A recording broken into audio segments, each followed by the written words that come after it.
The St. Louis Cardinals avoid arbitration with Tommy Edman, locking him up on a 2-year deal. Reaction to the signing and more on today's episode of Locked On Cardinals. You are Locked On Cardinals, your daily St. Louis Cardinals podcast, part of the Locked On Podcast Network, your team every day.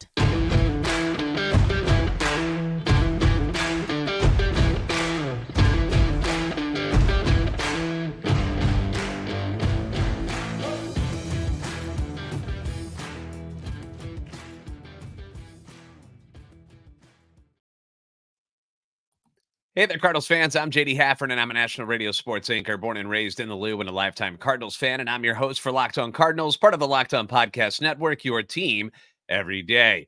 You can follow me on Twitter X at JD Sports Radio. You can follow the podcast at LO_Cardinals. I want to thank those of you who make Locked On Cardinals your first listen every day. We're free and available wherever you get your podcast. You can find us on YouTube if you want a visual aspect of the show. A lot of upgrades going on here. I got a new camera, and we've been screwing around with the green screen stuff a little bit, although, I don't know, some people thought it looked cheesy. So we'll see what else we can tinker with as we move along, getting closer to spring training. But anyway, find us on YouTube, like, subscribe, comment, interact with us, hit the notification button so you know when new episodes are posted, because this is a show serving Cardinal Nation and giving the best fans in baseball all of the info about the birds on the bat. Today's episode brought to you by FanDuel. Make every moment more. Right now, new customers get $150 in bonus bets guaranteed when you place a $5 bet. It's FanDuel.com/lockedon to get started. The St. Louis Cardinals continue to solidify their roster for the 2024 season and have agreed on a 2-year deal with center fielder, second baseman, shortstop, whatever you want to call him, Tommy Edman, super utility guy Tommy Edman. According to reports, the deal is worth $16.5 million. And perhaps more importantly, the two sides have agreed to avoid going to arbitration. Now, for those of you who are unfamiliar with the arbitration process, it sometimes gets a little bit ugly. It can get a little bit ugly. And it's not just the Cardinals that it happens with. It happens with all teams. We know Corbin Burns with the Brewers went to arbitration, and things have been a little bit between him and the Brewers since it happened. Basically, what happens is the player states why they should make a certain amount of money, why they feel like they should get paid this, while the team argues on the other side why they shouldn't, and ends up pointing out all of the players' faults and deficiencies and the reasons why they shouldn't get that extra money. And sometimes when that happens, people's feelings get hurt. You know, if you're pointing out all the bad things about somebody in your life, they're probably not going to be all that happy with you when it's all said and done. The Cardinals have had examples of this the last 2 seasons when the team went to arbitration with outfielder Tyler O'Neill and closer Ryan Helsley, 2 very important cogs on the team both seasons, and both of them have discussed openly about how the arbitration process affected them that season. I think it was Tyler O'Neill who said that he actually had trouble sleeping during the whole process because it weighed on him that much. And, we know the injuries were a big part of O'Neill's issues the last 2 years, but it seems that it also had an effect on him mentally. And in a game like baseball, we know that the mental side of the game is huge. It's as important, if not more important, than the physical side. You know, we've heard that where it's a 90% mental, 10% physical. So I don't know how you don't see this as a huge positive for Tommy Edman and the Cardinals moving forward, where they don't have to go do that to each other. And now we can just worry about playing ball. Now, the arthroscopic wrist surgery that he had this offseason is now, now that this process is done, one of the remaining factors that could hold him back in 2024. Offensively last year, Tommy hits .248. 13 home runs, team high 27 stolen bases, but he was held back due to the wrist discomfort that has now been addressed and hopefully will heal up sooner rather than later. John Denton at MLB.com reports that Edman has only recently started swinging a bat, and he is hopeful that he'll be ready for the start of the regular season. However, he figures to be limited throughout spring training when the full team reports to Jupiter, Florida on February the 18th. So that will certainly be a big headline for this team in the spring, because from everything that we've heard from Mo and Ollie, they're expecting Tommy Edman to be the team's starting center fielder this season. That's all we've heard. We haven't heard them talking about infield hardly at all. It's been all center field. Now, last year, his main positions as far as starts went was shortstop was his top one. He started 46 games there. Then second base, 40, center field, 37, and then right field, 6. Now, this year, we know that Mason Wynn is the guy that they are hoping will take over that shortstop position, that they won't have to worry about it. He's going to be your starter.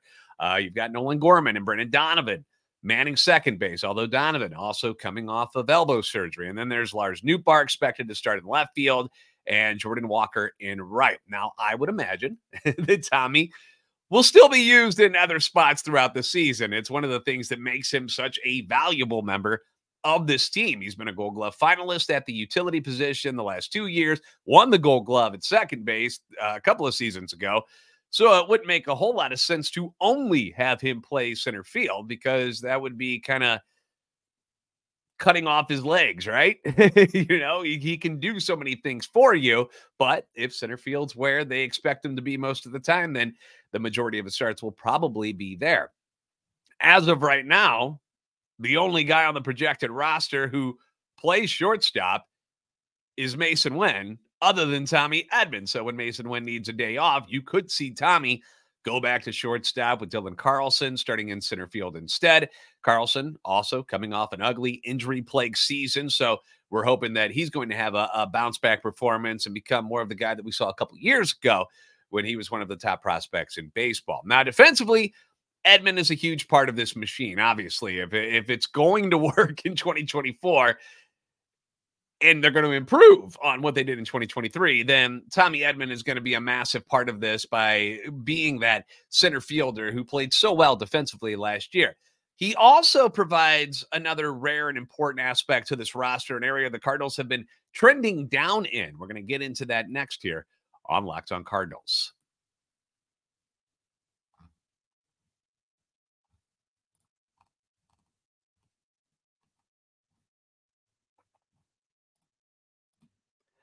Passion, drive, and patience. What brings home the winning trophy is also what keeps your ride or die alive. eBay Motors has everything you need to maintain your vehicle and level it up to peak performance, from superchargers, roof racks, exhaust kits, LED headlights, whole lot more. All available, whether you're into speed, power, or style. eBay Motors has got you covered. We all like shopping online these days, right? I mean, sure, there's a part about going to a store that sometimes is fun to get out of the house, but convenience-wise, being able to shop online, awesome, right?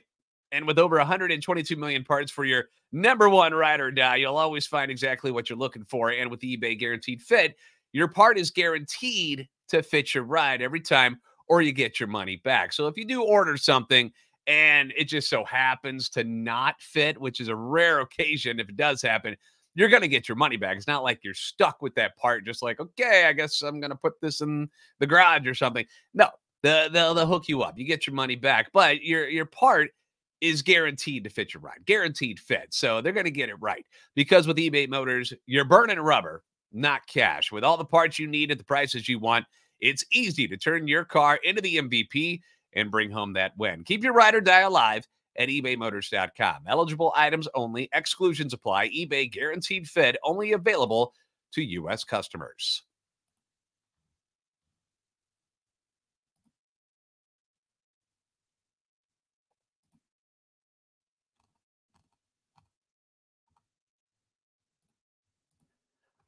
Locked On has launched the first ever national sports 24/7 streaming channel on YouTube. Locked On Sports Today is here for you 24/7, covering the top sports stories of the day with the local experts of Locked On, plus our national shows covering every league. So go to Locked On Sports Today on YouTube and subscribe to the first ever national sports 24/7 streaming channel. Again, thank you for making Locked On Cardinals your first listen every day. Always leave your comments on YouTube. If you're muttering something to yourself about something the Cardinals did or didn't do, I want to hear about it. All right. Put it into the comments section. You can always hit me up on Twitter X as well anytime you want. The feedback, positive or negative, is always welcome and encouraged. So let's talk about the offensive game of Tommy Edman, because we know the dude is elite defensively, seemingly wherever he plays. It doesn't matter where you stick the guy. He might even be a good catcher if you needed him to do it. Let's hope that doesn't happen this year with, Contreras and Herrera back there. But in 596 career games, let's talk offense with the Cardinals. Edman has hit 265, 53 home runs, 222 RBIs. Nothing like really special out of those numbers. Solid stuff. But there is something that he provides that this team has been sorely lacking last season, and that would be speed on the base pass. So in his career, Tommy Edman has 106 stolen bases. And according to John Denton's article at MLB.com, his 89 stolen bases over the past 3 seasons are tied for the second most in the majors, with Trey Turner, who's making crazy money, and Starling Marte, who's making decent money, behind only Ronald Acuna Jr., who has 119 stolen bases and is arguably one of the top players in all of baseball. I mean, you saw what he did last year. Just absolute sick stuff, dude. The guy is great. So the league has made changes to make stolen bases a bigger part of the game, right? They've made it easier to steal with the limit of throws over to the base, bigger bases. They did all of this last season in 2023, and the Cardinals did not use that to their advantage hardly at all. Now, Tommy Edman led the team with 27 stolen bases. All right. Which isn't so bad. I know we remember years of old when, Vince Coleman was stealing 100 bases a year and stuff. That's not normal. But he led the team with 27 last year. That was 11th highest in the National League. So it didn't even crack the top 10. Do you know who finished second behind Edman in stolen bases? Go ahead. Take a guess. If you said Paul Goldschmidt, that would be correct. Paul Goldschmidt with 11. Your 36-year-old first baseman was second on the team in stolen bases. Now, he did tie for second in stolen bases with Lars Nootbaar, who also had 11, but that is not nearly enough. Not nearly good enough when trying to create an offense in a league that is making changes to make stealing bases easier. The Cardinals were 12th in the National League in stolen bases last year. Now, the Reds were number 1. Okay, the Reds were number 1, and they had a ton. They stole 89 more bases than the Cardinals. 89.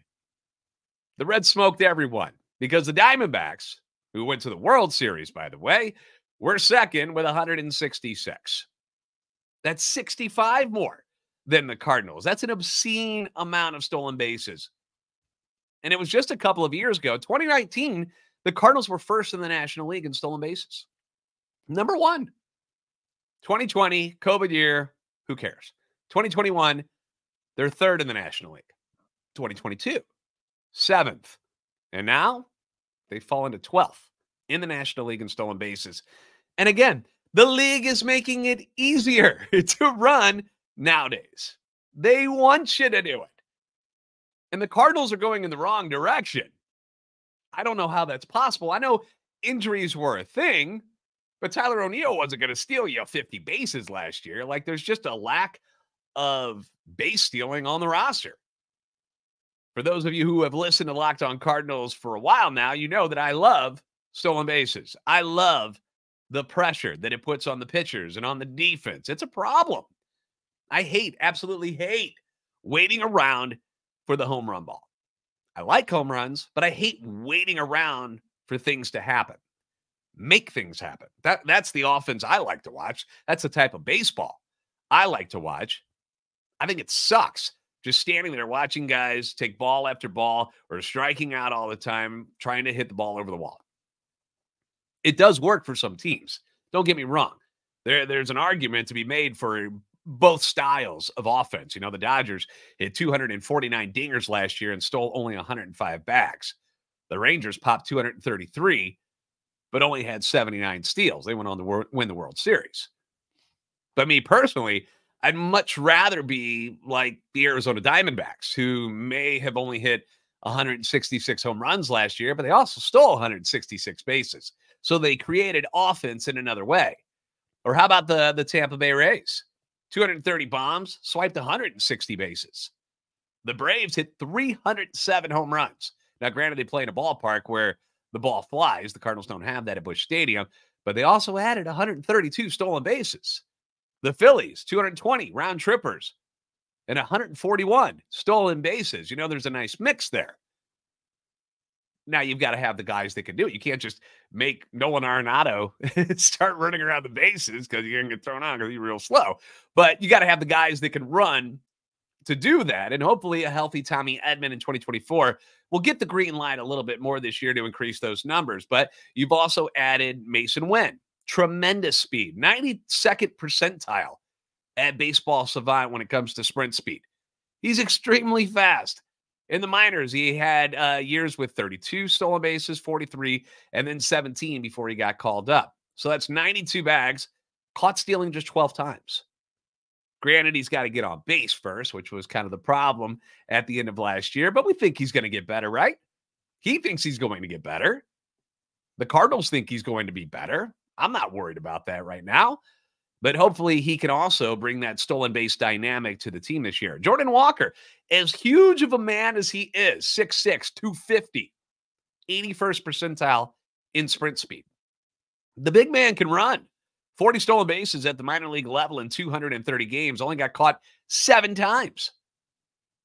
We know Victor Scott II, one of the top prospects in the Cardinals organization and in all of baseball. He's right up there, can fly.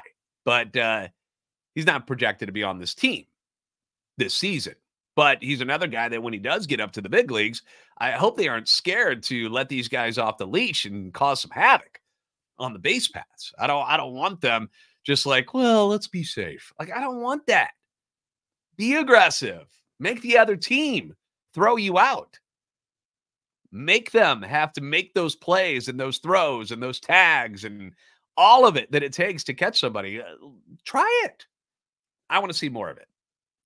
I want to get into some fan reactions on the Tommy Edman signing.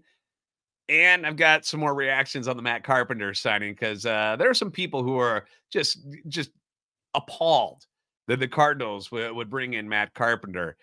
So we're going to get into that next here on Locked On Cardinals.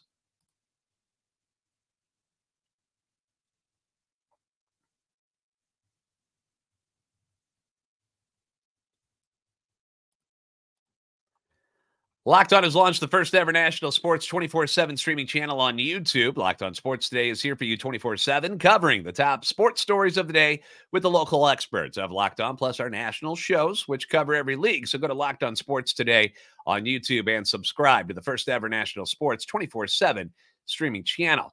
Now, most of the reactions to the Tommy Edman extension are positive, and for good reason. Not only is he a solid player, but everyone loves Tommy, as a person. We all think Tommy Edman is a solid human being. So here are some of the reactions from fans. Robert Williams says, cool, with a heart emoji on it. Ghostface Gaming says, like this move.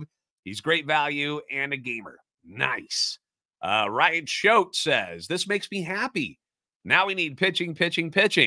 Dennis Montana says, finally, a smart move this offseason. You didn't like the Sonny Gray signing? You didn't think that one was a good one?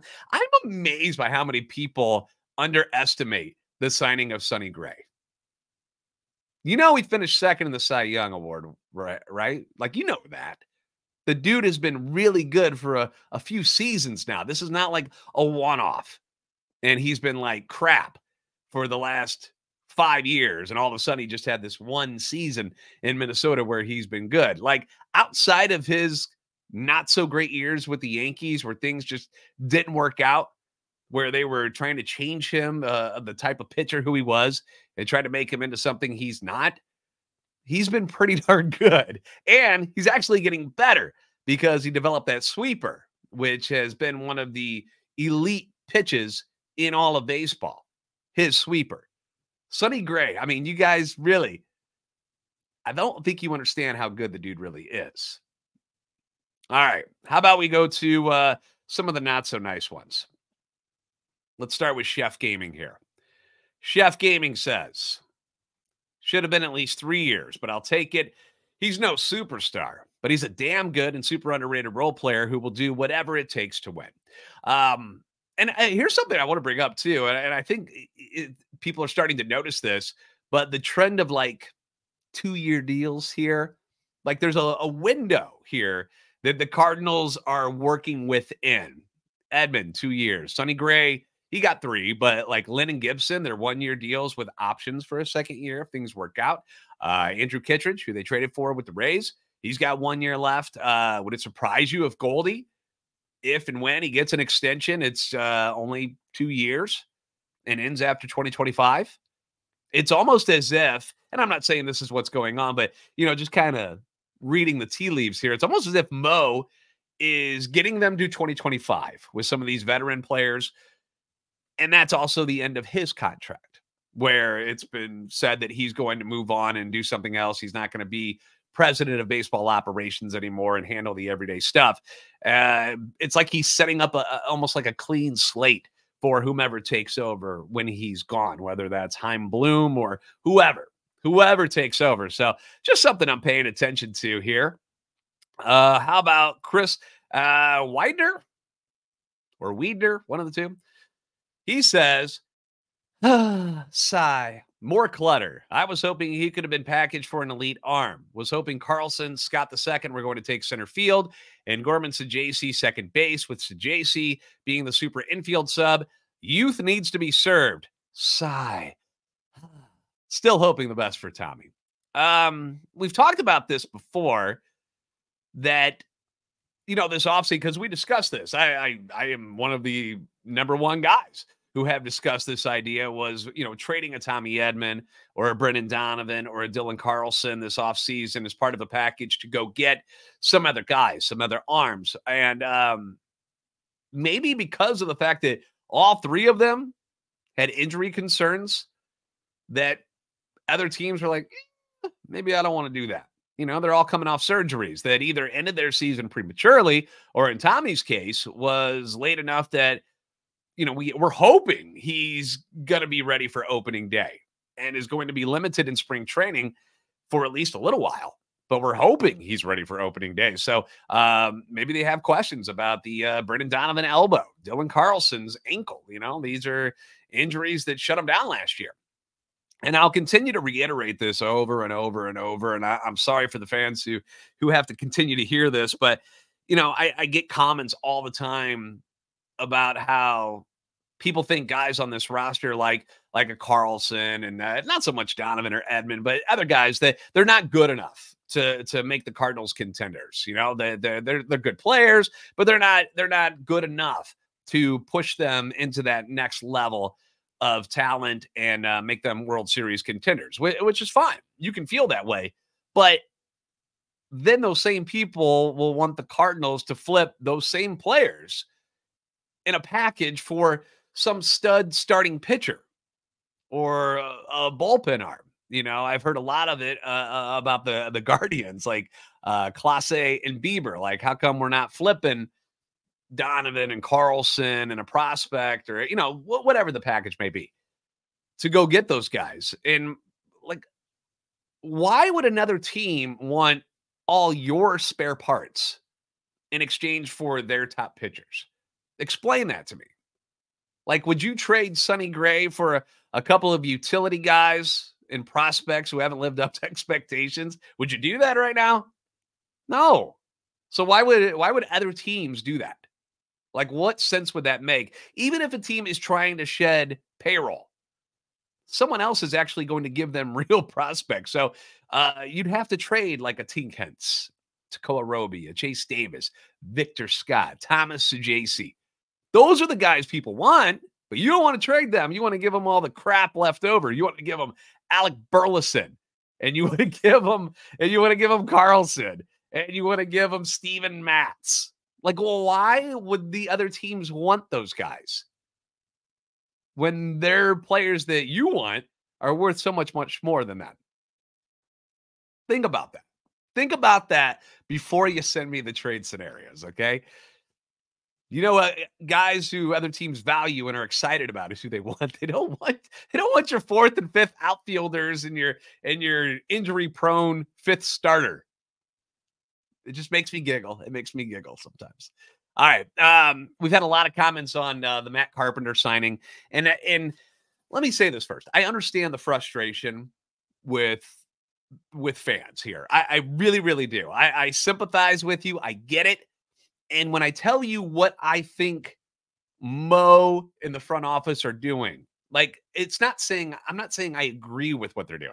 I'm just telling you what I think their mindset is and why they're making certain moves. Okay. I didn't say Matt Carpenter was exactly what I wanted and that Mo should be praised for, for signing him. And normally I don't bring up people who just spam comments over and over and over, either on Twitter X or on YouTube. But there was one person that stood out to me for the Matt Carpenter episode. Mike Lowe was his name. He wrote a bunch of times. So I'm going to sum up. Let's get his comments up here for you. I'm going to sum up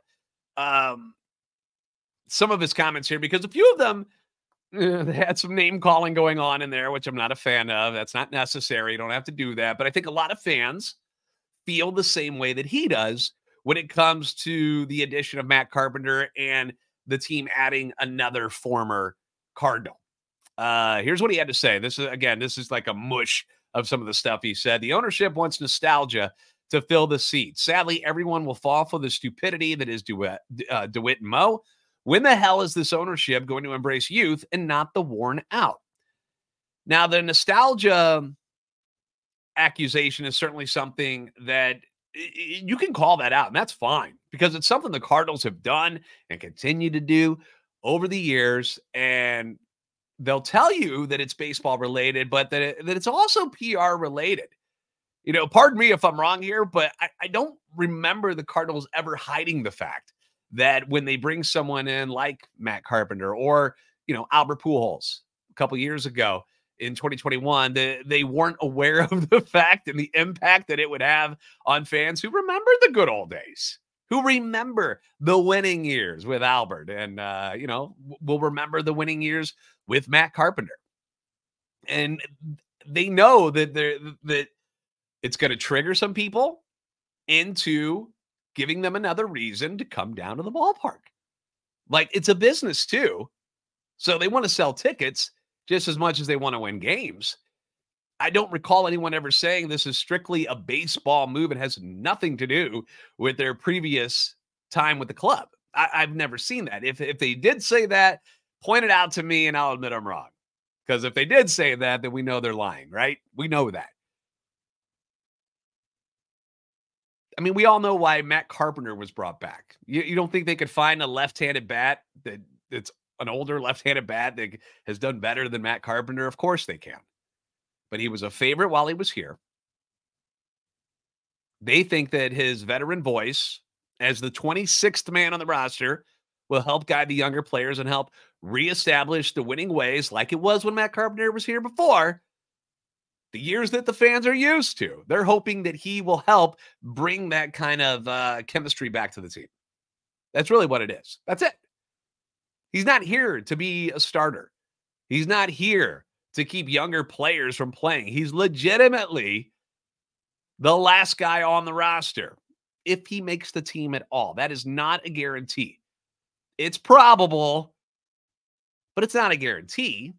If somebody else goes crazy in the spring or there's some injuries where they got to shuffle things around, Matt Carpenter is probably going to be the guy that gets cut.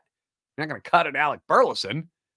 You're going to cut the 38-year-old who's making the league minimum.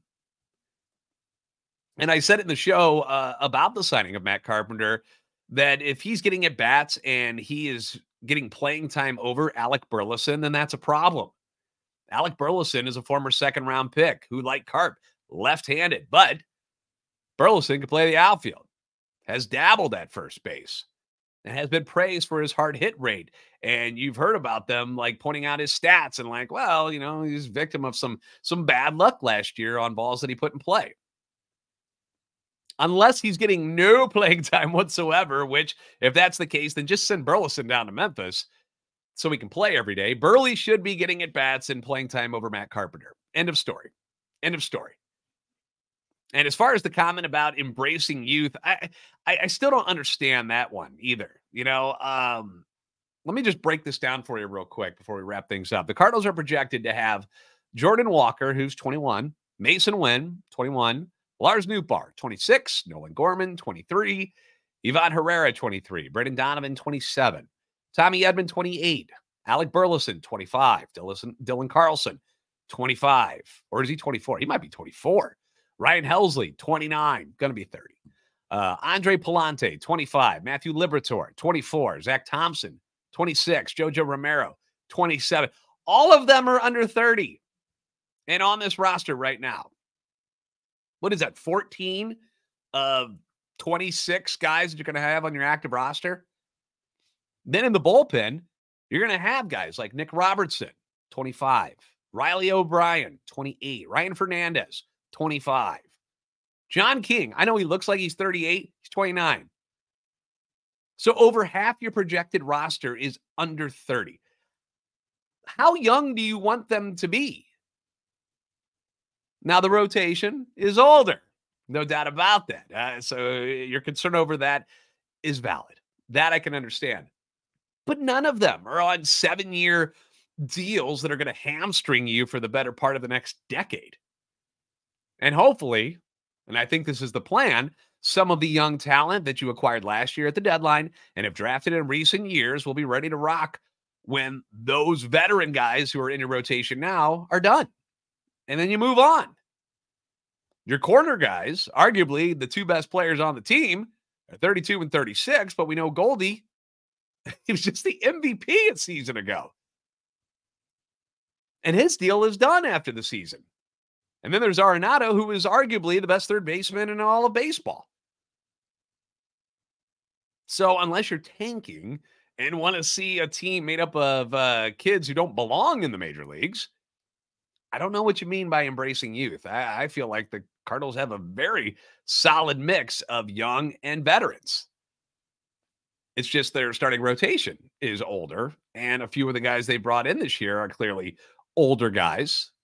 Maybe that's why everybody's saying it that way, because Gray and Lynn and Gibson and now Carpenter, they're all mid-30s or older. But that's 4 dudes. Like, the rest of the team is not a bunch of old farts running around. Like, there's a lot of youth on this team.